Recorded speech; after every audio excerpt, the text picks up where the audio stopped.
एक बार की बात है। एक गुरु का एक शिष्य ज्यादा बोलने की आदत से परेशान था। वह जब भी किसी से मिलता तो मिलने के बाद अपने मित्रों के सामने उस इंसान के बारे में अपने विचार देना शुरू कर देता। उससे कोई पूछे या ना पूछे, वह अपने आसपास की लगभग हर चीज के बारे में अपनी राय बता देता। आश्रम में रहने वाले लगभग हर छात्र और शिक्षक के बारे में उसकी अपनी सकारात्मक या नकारात्मक राय थी, जिसे वो बिना सोचे समझे लोगों के सामने रख देता। जब भी आश्रम में रहने वाला कोई दूसरा छात्र अपनी कोई समस्या लेकर उसके पास आता, तो वह उसकी पूरी बात सुने बिना ही उसे सलाह देना शुरू कर देता। वह अक्सर अपने मित्रों से कहता रहता कि तुम्हें ये काम ऐसे करना चाहिए था, वो काम ऐसे करना चाहिए था। उसे अपनी आसपास की चीजों के बारे में जो भी आधा अधूरा ज्ञान था, मित्रों के बीच गपशप के समय वह बोल बोल कर अपने उस ज्ञान का दिखावा करता। उसकी इन हरकतों की वजह से आश्रम का कोई भी छात्र या शिक्षक उसे गंभीरता से नहीं लेता था। अक्सर उसके साथ पढ़ने वाले छात्र उससे दूर रहने की कोशिश करते, क्योंकि वह हर बात पे उन्हें सलाह देने लग जाता था। कोई भी उसे अपना मित्र नहीं बनाना चाहता था, सब उससे दूर रहना ही पसंद करते थे।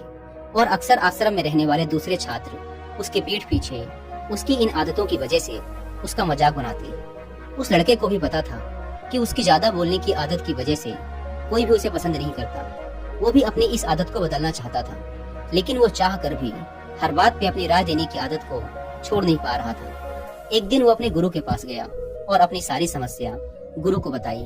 गुरु ने कहा, बेटा, ज्यादा वही इंसान बोलता है जिसे लगता है कि वो सब कुछ जानता है। ऐसा इंसान जो ये मानता है कि वो बहुत थोड़ा ही जानता है और अभी ऐसा बहुत कुछ है जो उसे सीखना है। वो कभी भी जरूरत से ज्यादा नहीं बोलता और ना ही बिना मांगे किसी को राय देता। इसलिए पहले खुद के अंदर से ये अभिमान हटाओ कि तुम्हें सब कुछ पता है। शिष्य ने गुरु के सामने अपना सिर झुका दिया। गुरु ने कहा, बेटे, मैं एक दिन में तुम्हारी ज्यादा बोलने की आदत को खत्म तो नहीं कर सकता।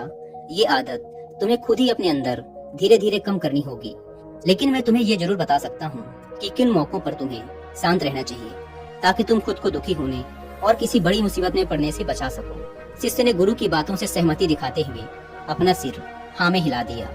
गुरु ने कहा, बेटे, इन 5 मौकों पर हर इंसान को अपना मुंह बंद रखना चाहिए। पहला, जब तुम्हें लगे कि कोई तुम्हारी भावनाओं को तुम्हारे शब्दों से नहीं समझ सकता, उस समय तुम्हें चुप रहना चाहिए।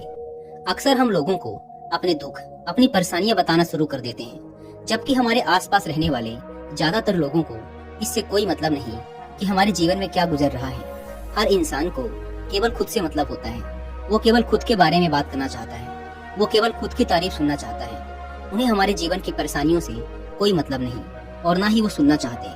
हो सकता है कि 1 या 2 बार वो तुम्हारी दुख भरी कहानी सुन भी लें, लेकिन उसके बाद वो तुमसे दूर भागना शुरू कर देंगे, क्योंकि कोई भी किसी दुखी और असहाय इंसान के साथ रहना पसंद नहीं करता।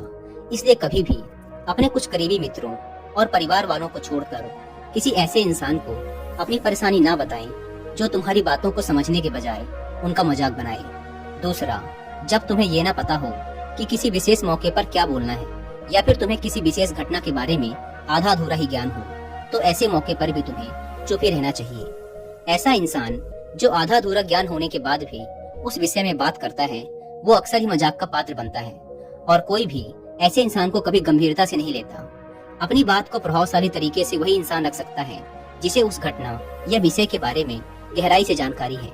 इसलिए कभी भी आधी अधूरी और इधर उधर से मिलने वाली जानकारी के आधार पर लोगों से अपनी बात मनवाने की कोशिश ना करें। हालांकि दोस्तों, प्रभावशाली बातचीत करना और एक ऐसा इंसान बनना जिससे हर कोई बात करना चाहे, जिसे हर कोई सुनना चाहे, ये भी एक कला है जिसे हर इंसान सीख सकता है। आप भी सीख सकते हैं। बस आपको बातचीत को शुरू करने और उसे लीड करने के कुछ सीक्रेट जानने की जरूरत है। और ये तुम्हारे सामने किसी तीसरे इंसान की बुराई कर रहा हो, तब ऐसी परिस्थिति में भी तुम्हें चुप रहना चाहिए। तुम्हें कभी भी ऐसी नकारात्मक बातचीत का हिस्सा नहीं बनना चाहिए, क्योंकि आज जो इंसान तुम्हारे सामने किसी तीसरे इंसान की बुराई कर रहा है, वही कल किसी और के सामने तुम्हारी भी बुराई करेगा। और इस बात की ज़्यादा संभावना है कि आज तुमने उसकी हाँ में हाँ मिलाने के लिए तीसरे इंसान की जो बुराई की है, कल रिश्ते ठीक होने पर वो उस तीसरे इंसान से भी कहे कि तुमने उसके बारे में क्या क्या कहा था। इसलिए जब भी कभी कोई किसी तीसरे इंसान की बुराई करे या उसके गलत समय का मजाक उड़ाए, तो तुम्हें बस उसकी बातें सुन लेनी है, अपनी कोई भी राय वहाँ नहीं रखनी। अगर तुम ऐसा करते हो तो भविष्य में तुम्हारे लिए समस्या खड़ी हो सकती है। गुरु ने कहा, चौथा, जब कोई तुम्हारे ऊपर गुस्से और घृणा से चिल्लाए, तुम्हारा अपमान करने की कोशिश करे, तब ऐसी परिस्थिति में तुम चुप रहकर सामने वाले के गुस्से और घृणा को कम कर सकते हो। साथ ही तुम स्थिति को खराब होने से बचा भी सकते हो। जब तुम सामने वाले के क्रोध का जवाब क्रोध से ना देकर उस समय चुप रह जाते हो, तब यह बात उस क्रोध करने वाले इंसान के दिल में लगती है। गुस्सा कम होने पर उसे अपनी गलती पर पछतावा होता है और ज़्यादा संभावना है कि वो अपनी गलती के लिए तुमसे क्षमा मांगे, और क्षमा नहीं भी मांगता तो वह अंदर ही अंदर खुद को दोषी समझने लगता है, और फिर वह अगली बार तुम पे गुस्सा करने व घृणा करने से पहले कई बार सोचेगा। लेकिन तुम्हें हर परिस्थिति में चुप भी नहीं रहना। अगर कोई गलत कर रहा हो तो तुम्हें उसका जवाब भी देना है, क्योंकि कुछ लोग ऐसे भी होते हैं जिन्हें हमारा चुप रहना हमारी कमजोरी प्रतीत होता है। गुस्से के दौरान चुप रहने का यह तरीका केवल परिवार, सगे संबंधियों और कुछ निकटतम मित्रों के लिए ही सही है, ना कि हर इंसान के लिए। अगर तुम हर जगह चुप रहने लग गए तो इसका गलत फायदा भी उठाया जा सकता है। गुरु ने आगे कहा, 5वां, जब कोई इंसान तुमसे उसके जीवन की कोई दुख भरी घटना या अपने जीवन की परेशानी साझा कर रहा हो, ऐसी परिस्थिति में तुम्हें चुप रहकर सिर्फ उसकी बातों को सुनना है।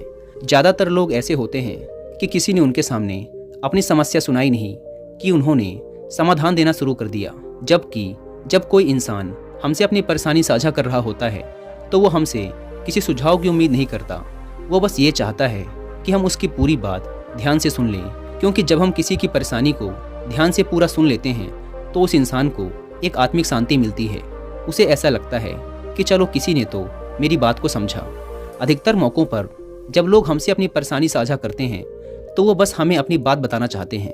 वो ये नहीं चाहते कि हम उन्हें सलाह देना शुरू कर दें, क्योंकि जो सलाह हम उन्हें देने वाले हैं वो सब उन्हें पहले से ही पता है। परेशानी के समय में किसी इंसान को सांत्वना देने का सबसे अच्छा तरीका है कि हम बस उस इंसान की पूरी बात को ध्यान से सुन लें। जब हम लोगों की बातों को बिना उन्हें बीच में रोके और बिना किसी सलाह दिए पूरे ध्यान से सुनते हैं तो उनकी नज़रों में हमारे लिए सम्मान और स्नेह का भाव पैदा हो जाता है। हम ज़्यादा गंभीर, समझदार और शांत दिमाग वाले इंसान प्रतीत होते हैं। इसलिए अब जब भी अगली बार तुम्हें कोई अपनी परेशानी बताए तो बस उनकी बातों को ध्यान से सुन लेना, और जब तक वो तुमसे ना मांगे तो उन्हें किसी भी प्रकार की सलाह मत देना। गुरु ने कहा, मेरी एक बात हमेशा याद रखना, जब तुम कम बोलते हो तो लोग तुम्हारी तरफ ज़्यादा आकर्षित होते हैं कि तुम क्या हो और तुम क्या सोचते हो। शिष्य ने हाँ में सिर हिलाया। शिष्य अब गुरु की बातों को समझ चुका था कि उसे किन किन परिस्थितियों में शांत रहना है। उसने यह भी जान लिया था कि कम बोलकर वह आश्रम में अपनी प्रतिष्ठा वापस पा सकता है।